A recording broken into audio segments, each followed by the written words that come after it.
Good afternoon, everyone. Welcome. Welcome to the final panel session at the Check 2024 conference. Has everybody been having a good morning?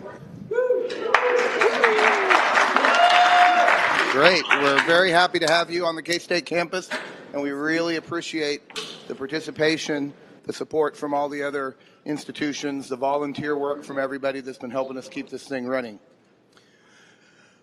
Well, I am excited today to be able to introduce to you a distinguished panel. We have representatives, as you can imagine, from Kansas State University in Thomas Bunton. From Pittsburg State, we have Angela Neria at the end there. Doug Polston from Emporia State. And we've got Ed Hudson from KU. Not here, is he? Yeah, oh man. All right, well, we'll give him some grief later. John Haverty from Washburn, however, we have down there. And all right. Mark Griffin from Fort Hays State, thank you. And who am I missing? Oh, KU Med Center, but I don't have a name. Help me out with the name from KU Med Center. We don't have KU Med Center either. Well, that explains it. All right, thank you. So, thanks again, and we have a series of questions that the panelists have prepared some answers for, but we will have time for open questions at the end. So please be thinking about your million-dollar question. So, panelists, coming up with ideas. There's some things that have happened lately. So I think we'll start with the question of what are your top recommendations as an IT leader to help protect your campus and your users from cybersecurity incident? Who wants to go first? Yeah, jump into those mics, hit the button, and you'll get a blue light. The biggest thing is train your users. Get rid of the people. Your security would be great, but we can't do that. Train the people. Train the students, train the faculty, train the staff. It starts there. I would agree with that. I would also say just start with the basics, including just get a good inventory. That sounds like such a very basic kind of thing, but if you look at some of the troubles that we've had, I mean, we as a group have been talking about this a lot lately around governance and visibility, but there are a lot of islands of IT, activity that happens that the central IT group doesn't know enough about, or maybe not even know anything at all about. Getting your arms around that and just get visibility to it is a big chunk, because as long as they're on your network, they can create risk for your organization, and there's just a lot of stuff out there that we sometimes don't know about. So number one, do the unsexy stuff, inventories, find out where everything is, then patch it and keep it current, those kind of stuff. Start there. Then I would say after that, MFA everywhere. So I would recommend doing a tabletop exercise. I would also recommend building the partnerships with those in this room who have been through it before and who know how to respond, or maybe not how to respond.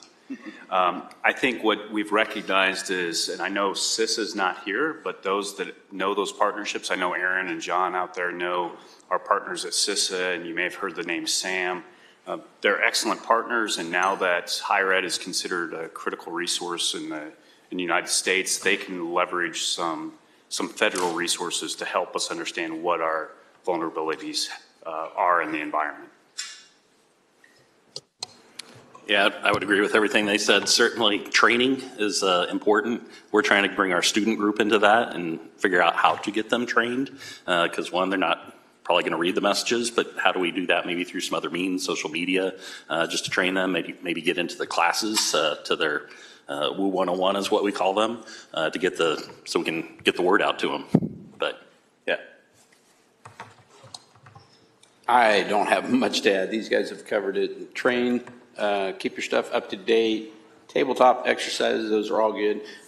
The only last piece that I would say is all of you, and that is it's our job to make sure we hire good, qualified, smart people. And we rely on you guys a ton. You have no idea how much better you help us sleep, at least most of the time. Really, the same kinds of things. I would echo the same kinds of things, and training is important, but I think I don't know if this is the same thing as training, but educating folks on why this is important, not just the annual cybersecurity training. Why is it important that we keep things up to date? Why is it important that we have these policies? Those things, you need to talk to your leadership and make sure they understand those things. Deans, chairs need to understand those things as they're updating labs and specialized equipment. Your researchers need to understand those things. And then I would say making sure, I think we've tried to take the approach of not policing, but partnering with our campus and really making sure that we're very approachable and that we can work through things together and that we're not scolding them or, I guess the word policing is what comes to mind. We want to be partners with them. I think we have gotten a better response since we began taking that approach than in the old days when we were like the SNL skit where we were just the bad guys that came in and policed everything that they did. So that's made a huge difference on our campus. Thank you all very much. I heard communication and partnerships as the key from everybody to that, so thank you for that. Another hot topic, and one that's certainly coming up from not only our users, but also internally to our IT organizations, how do you all plan to involve AI in your services and inside of IT to help support the campus? Angela, you want to start that in this? Sure. Like most of you, we're using it now for different things. We do it a lot. We use it a lot for content generation, for a lot of the reporting that we have to do. We've used it to help us not necessarily create, but make reports better or RFPs better. But we also use it for testing code. Our developers use it quite often for testing code. We've also used it for some trickery that we've done on campus to try and see if people get that AI, that things are AI, and to help them understand the dangers of AI. I think we all would agree there's some great things that come with AI and there's some super scary things that come with AI. And so we've tried to look at AI through both of those lenses as we've worked on educating campus. This is one of those questions I wish the people that are knowledgeable were down here in providing the panel, because I want to know what people are doing. I know we're using it, for reports, for emails, developing code occasionally. We have just started with Blackboard that it helps our course developers create their courses. So those are a few of the ways that I know of. I would guarantee you there are so many more ways going on our campus that I am not even aware of. And so I would love to hear from any of you in ways that you are using AI. I would agree with that. In IT at Washburn, we're trying to figure out how we can use it. Of course, we're out there using Bard and ChatGPT and running things through it and documentation, that type of thing, checking code. We're getting ready to add Copilot to a few of our leadership team members and a few others so we can understand what that is, because we've already had the campus asking about Copilot, what it does, can they get it, and it's $30 per user per month, per year, that type of thing. So we're trying to figure that part of it out. But in the same boat, and certainly not an expert on it. I'll echo the Copilot. We have at least one user out there, I'm trying to think of where he's at the moment, who continues to ask about Copilot. I don't know if he told you, he wanted you to remind me. Oh, okay. But he did send that email. We're also using it from two other items as well. One from a security perspective, trying to look at logs, look at what's happening, and then from the user support perspective. How can we leverage that to assist our users in solving their own problems or natural language, and how do we answer them? Yeah, I would say, can you hear me? Yeah. I would say that we've certainly seen more advancement on the academic side than on the administrative side. We have a number of faculty members that have received some really sizable grants to do research and development in this area. And so I think we need to partner better with those academics. I mean, if they're doing a lot of research about how the world can use it, they should probably start with us, and experiment on us. So we need to partner better with the academic side. That being said, we have developed some training materials and a training program to help, and we're starting to roll that out to our staff and administrative side of things so they can use it more, or get a little bit more experience on generative AI in terms of using it as a personal productivity tool. But a lot more work to be done. I don't know, I kind of find it amusing that a lot of people in this room we all knew it was coming, but the people outside this room, academics, they were like shocked that it was here. And, you know, from the first, can we block it on campus? It's like, no, you can't block it. And then it's like, well, how do we keep students from using it? Well, you can't keep students from using it. The students are probably the most innovative group we have, and nonstop, day, night, whatever, from their cell phones to the laptops, you can't stop it. So I think our job in here is to lead the innovation and use this new tool as a good tool. Like Angela said, it could be used for good and evil. I mean, you can use it to write hacking scripts to writing code. It's a wonderful tool. We just use it, embrace it, and move forward with it and be the leaders of it. All right, thank you very much. Let's shift a little bit towards workforce development and our staff in that way.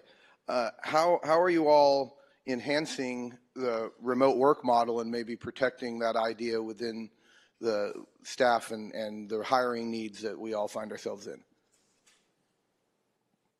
How does the remote work fit into your strategy? I don't know if I'm protecting it at all. We have a staff of about 45. We have, of course, the on-campus crew that they need to be on campus, the PC guys, server guys. Most of those people choose to come into the office just because they enjoy working together. So I guess I'm a little old school. I do believe that most of the work is more productive in the office just for the collaboration, because you sit there and talk to the person next to you all day, share ideas. On the flip side of that, we have the developer side where, you know, they write code and stuff like that. They also choose to come into the office, and that's wonderful. We have a small group that do a kind of a hybrid 2 in, 3 out thing. But I think it's all the community you build within your IT environment that makes the collaboration and whether they choose to come in and work remotely. So, I'd say at Wichita State, I feel like we're in a good position now. Our university leadership allows us to have a lot of autonomy in this area, make decisions, and do what makes the most sense for each work group. And it's a different answer depending on what your group does. So I feel like we're in a pretty good spot. To maintain that, I think the key is to focus on setting expectations and then demonstrating that you meet the expectations. And I think that happens at a service level. So, you know, what is it your group does, and being very clear about what does good look like. You know, one of the things we're doing at WSU is we're starting to get more formal in setting those expectations with our customers. And then, so that's at a service level. And then as individuals, if you have a good conversation with your supervisor about what's expected of your role, what does good look like for your performance, then you really can focus the conversation on the delivery either at an individual level or at a service level. So it's not about, you know, where are you sitting, you know, where did you work from? It's about, okay, what was I supposed to do? What were we supposed to do? And did we do it? And you can really focus the conversation on that, and then where you're sitting is less relevant. I think for us, we want to continue to focus on the employer of choice model. And what does that look like as we look at our competition in technology? So as you look across the platform of what we do as employers, yes, we educate people, but we're also technologists within that field. And as we adopt more modern tools, standard tools across the industry, these are tools that other industries use as well. And typically those other industries pay significantly more than higher ed. So what does that look like when you have banking industries in Topeka that are competing with the talent that you have here? So how do you balance that? So for us, it's a bunch of levers that we're attempting to move. You know, one is make sure our pay is consistent with what we need to get the talent here. 2 is how do we make sure we are that employer of choice? We want to be that place people want to come work for. And then 3 is what is that level of flexibility we provide our teams? I think what we know, and many of them are here today, is we have several individuals that work 100% remote, and they come join us for events like this. They join us a couple times a year, and I think what we've heard, I think over the past 6-7 months that I've been here, is they'd like to do that a little bit more. So how do we continue to build that relationship? I think going to what two gentlemen said here earlier, there's a reason people want to work for us. It's that collaboration and partnership, but they also understand what we're about as Kansas State University and what that means to be a team member on our team. About a year ago, our HR department added the statement in there that positions that we hire can work remote. Before that, we had our applications to positions were fairly low. In fact, some positions weren't getting any applicants at all. When we added that line in there, we started to see a climb in applicants. So I think that's important because we certainly encourage it. We've been doing it. The campus behind it. Our department is getting ready to, myself, I'm in Morgan Hall building. We have other people in a large Henderson building. We're all moving to the computer center. We're all going to be in one area for the first time. I think we'll still have a few techs out on the campus and other areas, and we'll have the Washburn Tech campus, but the majority of the department is going to be in one building. We're going to do hoteling options. I know our HR department's very interested to hear how that's going to work for us. We have about 5 or 6 locations that are going to be hoteling type offices, and they're interested to see how that's going to work because, of course, the rest of the campus isn't doing this, and offices are sitting there vacant for majority of the time. So, yeah. Again, I don't know that I have that much to add other than, I mean, from our IT staff, about 1/4 of our staff work remote, pretty much full-time or pretty close. We try to make it convenient. We give them all the tools that they need to do their work, be successful, do their work securely. And then the other 3/4 of my staff, they work on campus, but we are hugely, or I feel, and feel free to talk to any of them afterwards, but we are hugely flexible. We have some that come in early in the morning and then they leave early during the day. Some that work other hours.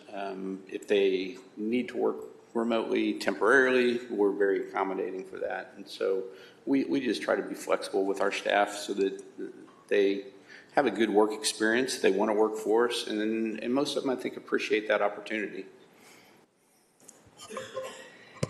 As far as IT remote workers go, we have a crimson team and a gold team in our department, and not everyone is a part of those teams. So like our help desk, our technicians, they do not work remotely. But the rest of our team falls in one of those 2 categories. And the reason that we've broken them up like that is basically to have some backup. So if you're on the crimson team and you're a developer, you probably have a fellow developer you work with a lot that's on the gold team. So when you're working from home one week, that person would be on campus. So we've tried to do it that way.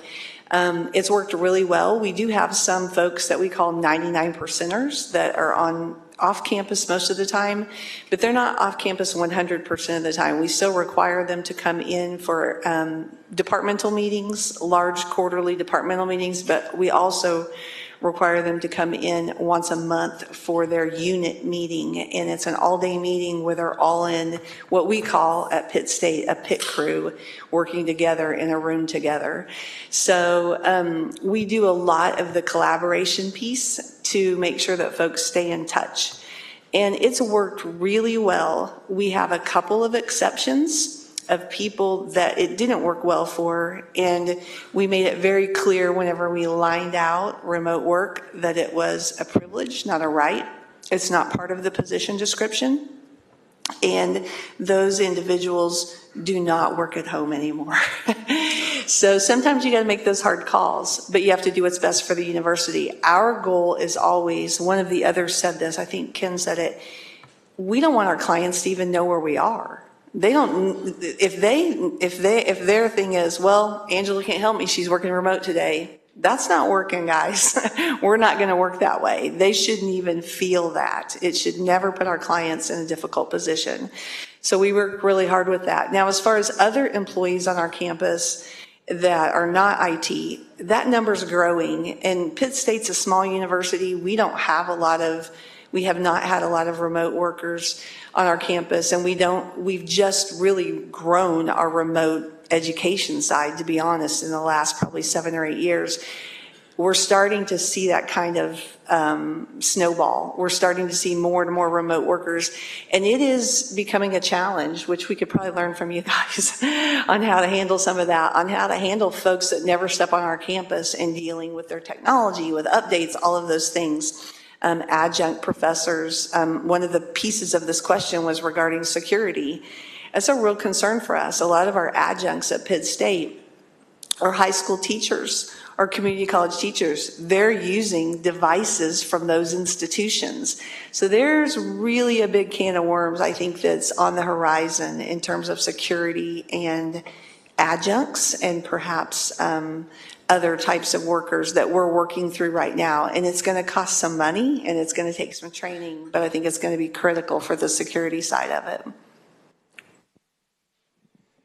Well, let's kind of stick with that theme. You've talked a little bit about how we're using AI to help our workforce and some of the remote work idea. What other things are you doing to help retain the current talent that we have, and how are you trying to attract new talent to places like Pittsburg and Emporia, as well as Kansas City and the big places too? Mark, do you want to start on this one? Give you a chance. Sure. I can go first. First, are there any state legislators in here? I have some gripes with them right now, but aside from increasing salaries, which we would all appreciate, I think the big thing,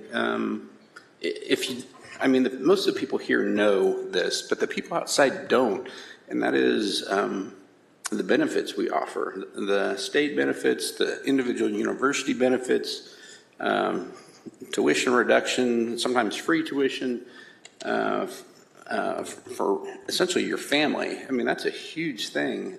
So there's the leave time that we offer, sick time, insurance benefits. We really have great benefits, and I don't think we oftentimes put that out there enough. And so I think we need to push that more.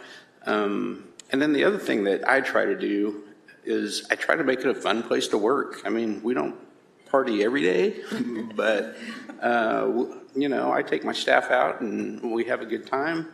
I just try to make it a very collaborative, very fun place to work. And I hope when we're interviewing candidates that we get that through to them. And I tell them, and I'll tell all of you, talk to my staff. I'm going to tell you what I believe, but you don't have to believe me. Talk to my staff. And I think by and large, you'll find we're a pretty fun place to work. And I think people will enjoy being there. The people that come and work for us, they stay a long time. We were just talking to vendors last night, and all of us have been there 10 years or more. So we stick around. I mean, it's a fun place to work, and it's a good place. The pay is not maybe what the market is, but outside of that, I would put our environment up there with anybody's. You want me to go next? Again, it's exactly what Mark said. We wish we could pay more than we do. I do think people that work in higher ed do have an intrinsic quality that they want to serve. You probably wouldn't be working in higher ed and knowing that you could make a lot more money in the private sector. The hours and the stress have grown in higher ed, just like they've grown in the private sector. And we've had a few people leave that have said, you know what, I can have this much stress and make 10 grand more or 15 grand more. I'm going to do it. I get it. And I would never, do anything but support those folks. So I do think people that work in higher ed do have this intrinsic service-oriented quality. So money's important, but it's not everything to us in this room, I think.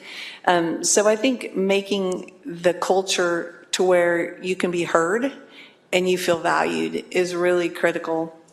And I think doing that through meeting, collaboration, involvement, cross-training, pulling people into working on projects that maybe they wouldn't normally work on, but tapping them on the shoulder and getting them involved. All of those things matter. And I think managers and leaders really have to pay attention. It's easy to get lost and tied up in reports and meetings and all those things. I do it. I'm guilty of that.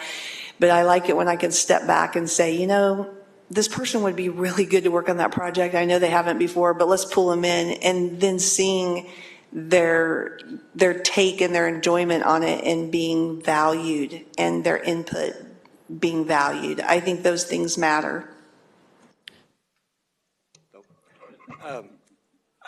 What we've been working on is kind of off what Mark said, kind of a culture of just happy. I know that sounds stupid, but it's from that. I used to tell people, you know, you should laugh a lot, work a little when you're in the office, because it makes it fun, makes them want to come into the office, makes them want to work and accept the low pay we get, and the crazy vacation sick days that we get. So, you know, you might have a lot of time off, but you have no money to spend. So you go to industry, you'll have a lot of money, but no time off. So take your pick. One other thing, you know, besides, you know, laugh a lot, work a little bit, is we do kind of a culture of a sidekick. Everybody in the department has a number two, or a sidekick, or a partner, whatever you want to call it, and their responsibilities kind of cross a little bit, so they don't feel isolated. They have someone to bounce ideas off of. When they're stressed out, they have somebody to talk to. Besides a coworker that's working on the same task, they also have a friend that they can talk to. So that's what we're trying to build. So it's like, who's your sidekick on all roles, all responsibilities. So that's what we do.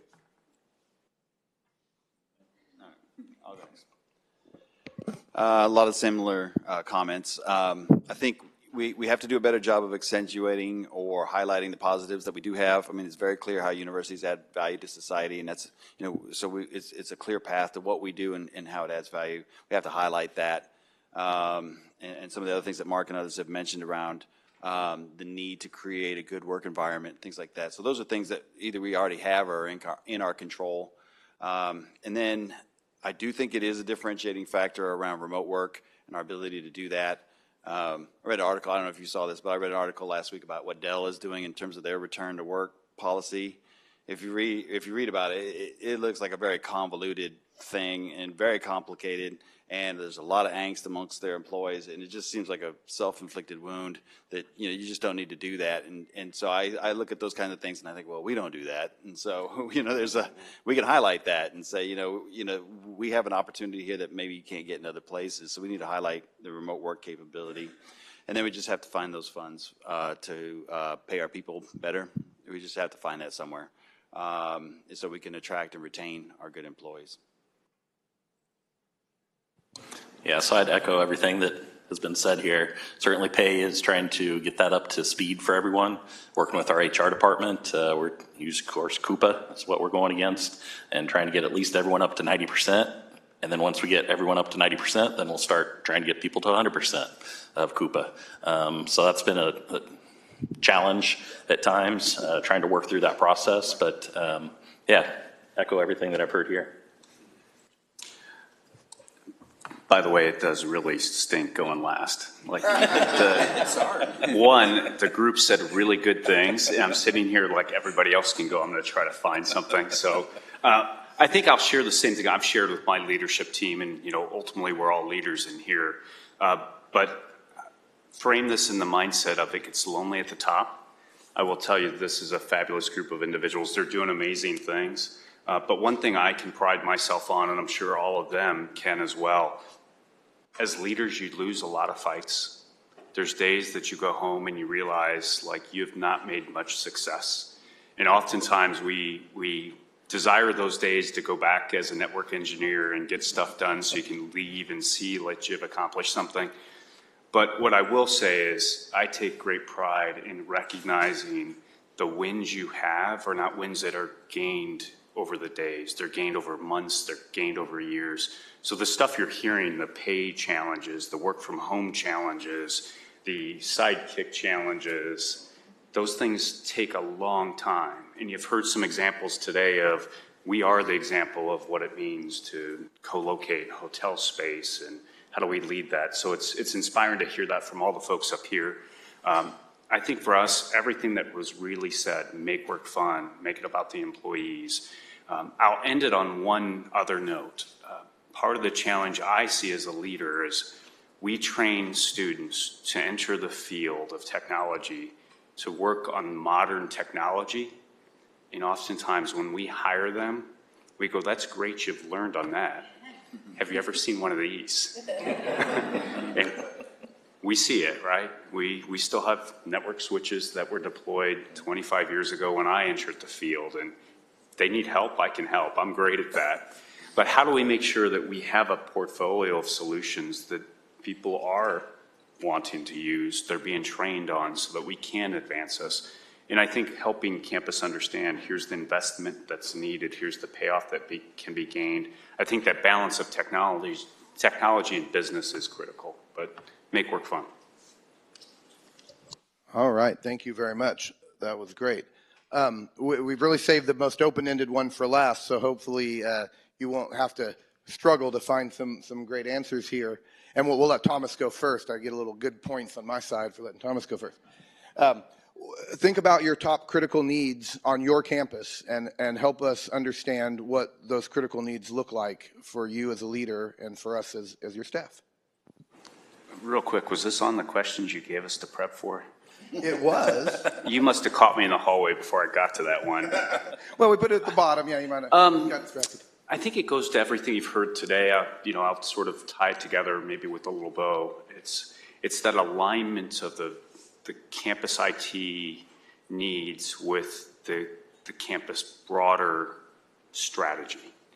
So I think some of those challenges we see are, we have 400 operational things, and I think that's really a realistic number that we have. But we have 160 strategic projects. You can never achieve that. What's the most critical thing, and how do we as CIOs and leaders make sure that, or CIOs, sorry, and leaders make sure that that's aligned with the business, so that we can not overwhelm our workforce, so that we can compete on that level market? How do we move that forward? I think is the most important thing. Tell that story, sell that story. Few of them. First, we need to get some more help in our security area. Homer's sitting up here in the front. I think I might have even said this last year. That is critical. We only have one, and of course that's happening all the time.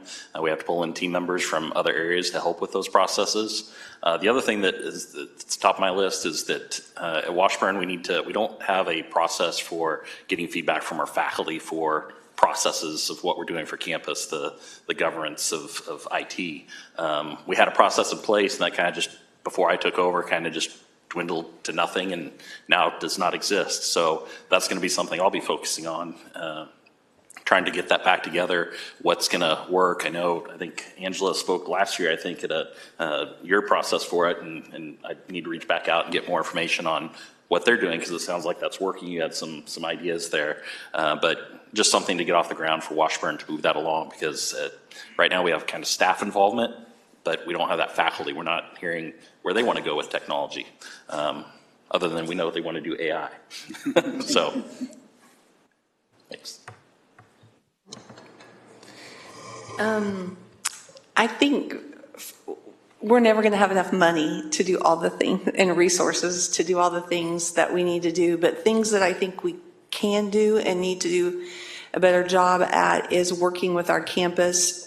And I don't really think we should be the default people to do this, but we are. IT ends up being on things like continuity of operation planning, those kinds of things. I really, with security being as scary as it is these days, I worry a lot about those kinds of things. I know we have a plan in place. I know we update ours and review it every 6 months, but I don't know what the rest of campus is doing. That really scares me. So I think those kinds of things, in educating our campus about how important it is to be prepared, and for them to evaluate their areas and be prepared is really important. The other thing that I think, again, this is not money related, it's probably more culture related. Higher ed is really scrambling right now, just nationwide, right? Like we see it all the time. Everybody's trying new things, and that means new technology, and there's just a lot of scrambling going on. And I'm a little worried about where we're going to end up with that in terms of renewals, in terms of misses where they didn't involve technology soon enough, those kinds of things. So getting back to the basics on those kinds of processes and making sure that folks, the culture hasn't shifted so much that we can still be involved in those decisions. I don't know if you guys are experiencing that on your campus, but we certainly are. There's just a sense of Wild Westness maybe and a lot of scrambling, and that scares me. Yeah, for us, as far as biggest critical needs, I think really the biggest thing is getting fully staffed. And we're better now than we were here a few years ago. We're getting close to fully staffed, which is great. But until we actually get to that point, I think it's just going to be a continuous struggle. We work on a very, I would say, thin staff, as I think most of us probably do. And so we need to have every resource we can to attack all the issues. As far as what those big issues are, security is certainly probably at the top of the list. But I do agree with Thomas a little bit that we need to align our priorities with business needs. I think our administration is finally maybe starting to realize that there's a few things we're doing that maybe are not contributing to the mission of our university. And so we need to take a look at some of those things. They've called it strategic stopping. And there are some things maybe we don't have to do at all or not as much of. And so I think taking a look at some of those things is a good idea. And then the things that are important, those critical things to our students and to our faculty and staff, we need to identify those and make sure we're addressing those properly.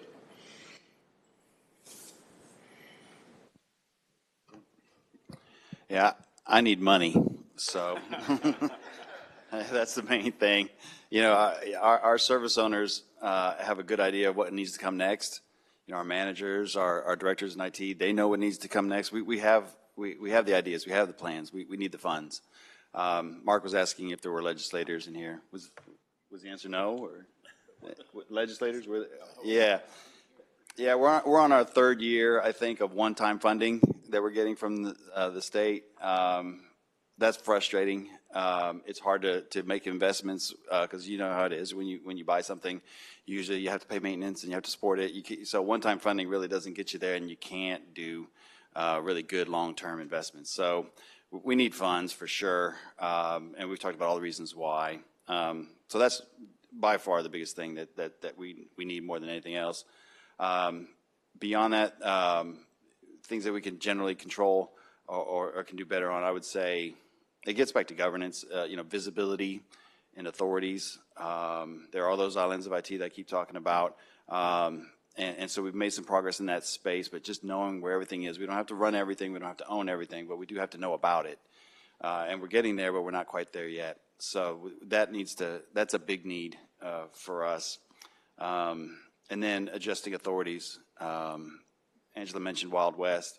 You know, again, we're making progress in that space, but you know, those authorities need to be revisited so we can kind of make sure we get to a clean environment and stay in a clean environment. So, like for Emporia State, I think there's kind of three tiers that kind of the most concerning. I've been there about 8 years, and I don't think there's ever been a time that we never had an open search. So someone mentioned staffing. We kind of joke, oh, there's only 2 open positions now. At some point, we're up to 5 open positions, and we get back to 1 or 2, but there's always a place in IT. So pass it on. We have jobs. And it's just that constant turnover, and that turnover, you lose knowledge with that. When that person leaves, gets a better job in Kansas City, whatever, you know, you lose lose that knowledge and you have to start over. And it takes about a year for a person to get up to speed to kind of earn their wage. It just takes time. The second thing is, of course, cybersecurity. It kind of gets old talking about it. But if you think back, 5 years ago, 10 years ago, we should have been building what we need today then. And now we're all trying to now we have to turn everything over. We have to build it after the ship has sailed. And that's taken a lot more money, a lot more effort. And that's the biggest concern. And it's not going to stop. It's only going to get worse. For Emporia, for us, it's building the relationship between the university and community. The local tech school is wonderful. We need to build a better relationship with them.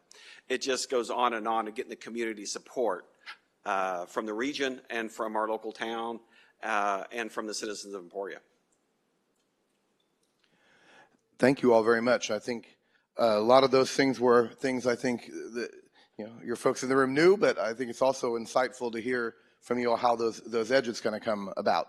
So I'm excited, as I hope you are, to hear some killer questions from the audience here. Y'all have been formulating amazing questions, right? You can come up to mics on either side here, but before anyone wants to do a question, I want to make sure you know that in 1 o'clock here in this very room, we'll be doing the prizes and the giveaways from the scavenger hunt and the vendors. So make sure that you stay for that. And then right afterwards, Call Hall Ice Cream. We've got 4 flavors available to you all to pick from. Delicious ice cream, so do not leave before you get some ice cream, because we don't want to have that melting on our way out of here either. So who wants to be the first one to step up to their bosses at the mic? All right.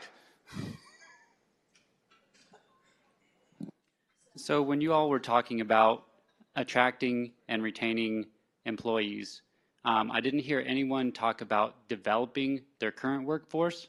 So if your university is doing that, can you please speak to how your university is doing that? Often we end up having to do that because we lack the right kind of candidates in the first place. So, for example, we've had several senior roles, senior technician roles, senior network, senior server kind of roles. We just have a hard time attracting them. Our pay is not competitive, things like that. So we end up hiring more junior people, and then you train them up. And so it's kind of a grow your own strategy because you have to. I think we need to get more proactive about that and make that the plan to begin with. Is just start with more people that are entry level or not long out of school, and consciously have a grow your own strategy. Like I said, we back into it, but we need to do it on purpose. I would echo that, and in fact, at Fort Hays, I think we had 9 people come to the conference today, and I'm looking at a few of them in the audience, but I believe every single one of them we have promoted up through the ranks. Several of them started as student workers and got entry-level jobs, and they've promoted to sysadmins, to network admins, to higher-level developers, and myself, I started as a student. Now I'm the CIO, and so that's just been a common thread. As far as other ways, we have a relatively, I would say, decent training budget. So if I have staff come to me and say, hey, I'd like to learn about blah, whatever that might be, most of the time we figure out a way to let them do that. I encourage them to train in any way possible. If it's going to help them do their job better or help fill a need that we are not meeting right now, absolutely, we want to do that. And so we offer those opportunities as much as we can. Very same thing at Pitt State. In fact, we've had several positions over the years that we knew would be either difficult to hire for or that have been failed searches, but we've had someone in our department or even on campus that we thought would do a good job, and we've tapped them on the shoulder and said, hey, would you be interested in this? We'll put you through the training. We think you have the the character and the capabilities to do this. We know it's not in your wheelhouse.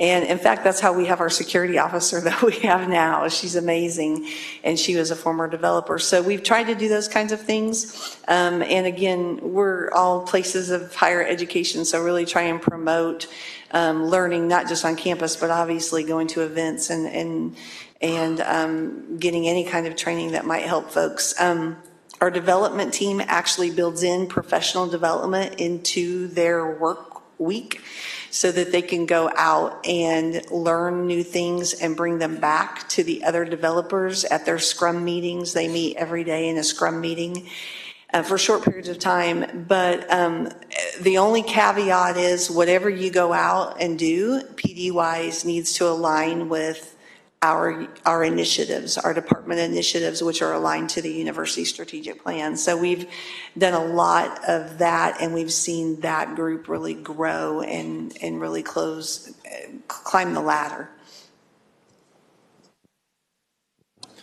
So we require certs, of course, for positions, at least some of them, and the staff do those. Trying to encourage people with kind of regulars come to check. Check is very easy, thanks to the sponsors for making this free for us.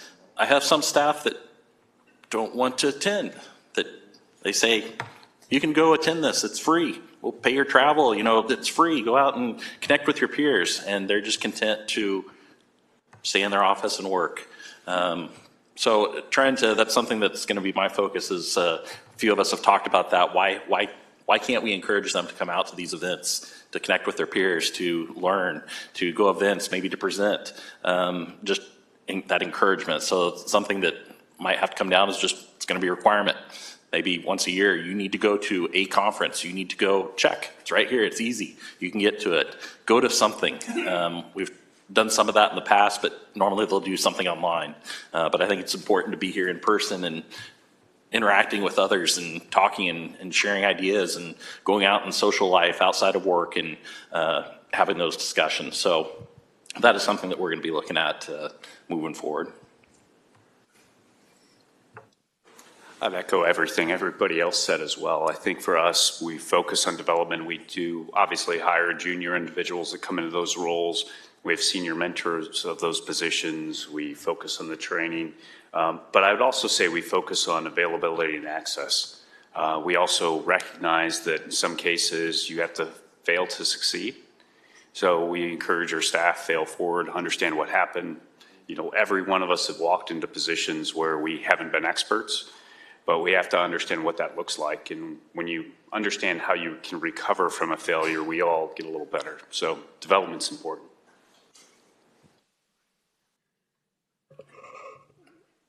At ESU, our training budget is rather tight, so it's always a struggle. We have to take turns. We can't send everybody every year. We have to take turns.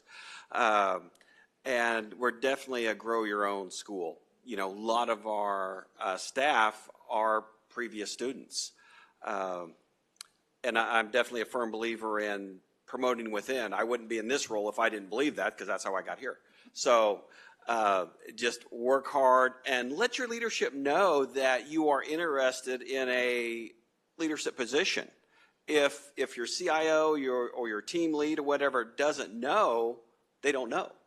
So when those little jobs come around, it's like, oh, we could throw it to Johnny. Great, give it to him.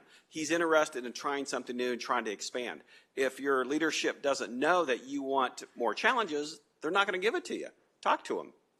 On those one-on-ones, does everybody have the one-on-ones with your director or your team lead?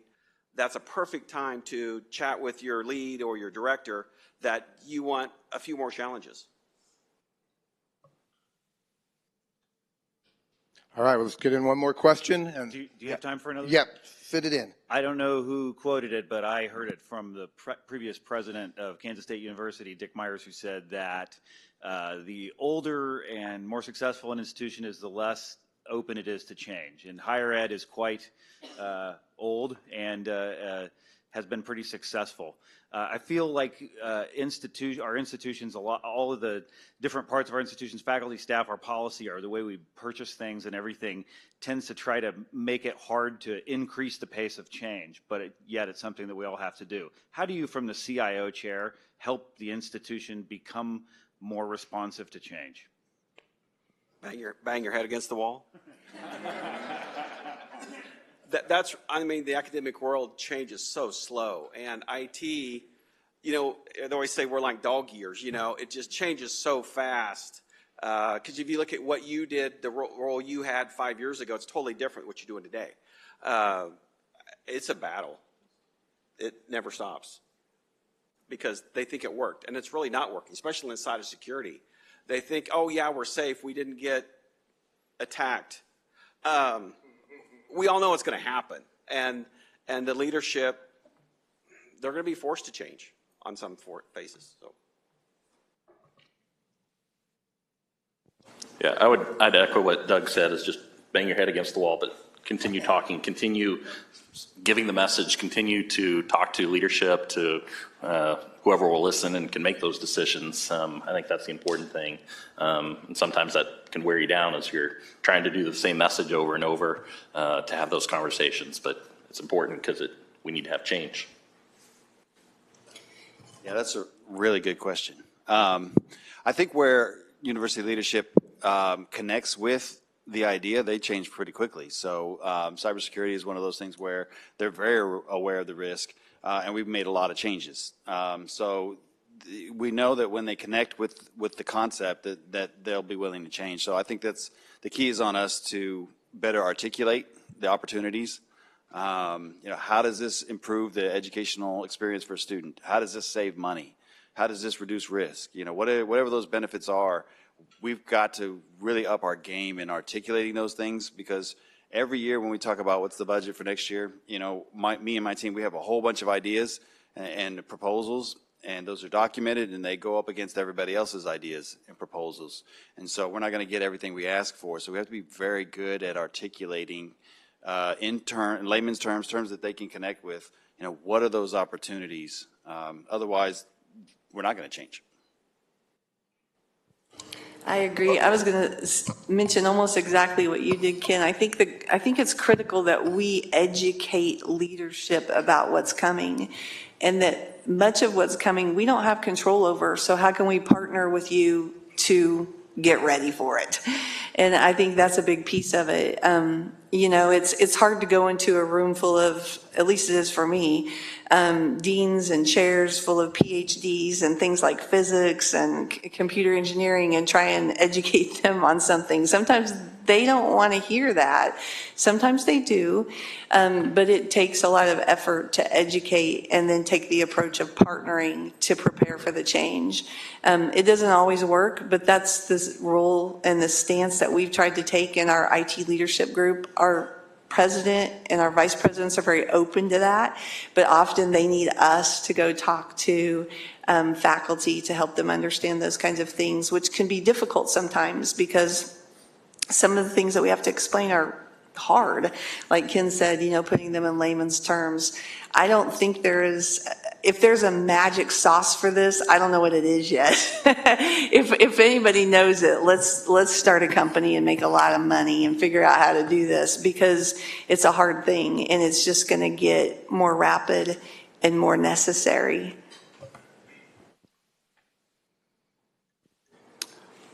I think for us, the challenge, and I think really for us, I mean all of us up here, is the pace of change that's occurring in the world versus the pace of change that's occurring in higher ed. There's a huge difference there. So when we interact with faculty, staff, administration, who are literally updating applications on their phone in a matter of seconds, and they say, well, why can't we do this with the enterprise applications? They don't realize that, as you mentioned, the older that organization is, the harder it is to change. For us, we have, 180 years of workflow that have been built into this tool set because we were unique. How unique do we have to be? So what does that look like today? For us, it's really helping the organization understand unique today doesn't mean unique from 180 years ago. So how do we make sure that we have modern applications and platforms that we can adopt and move forward with this change in a precise way that can help our business grow? All right. Thank you all very, very much. I'd like to invite Thomas Bunton up here from Kansas State University to make a few closing remarks. But before I do, can we give our leadership a round of applause? Thank you. Thank you for those insightful answers, and thank you for the great questions from the audience.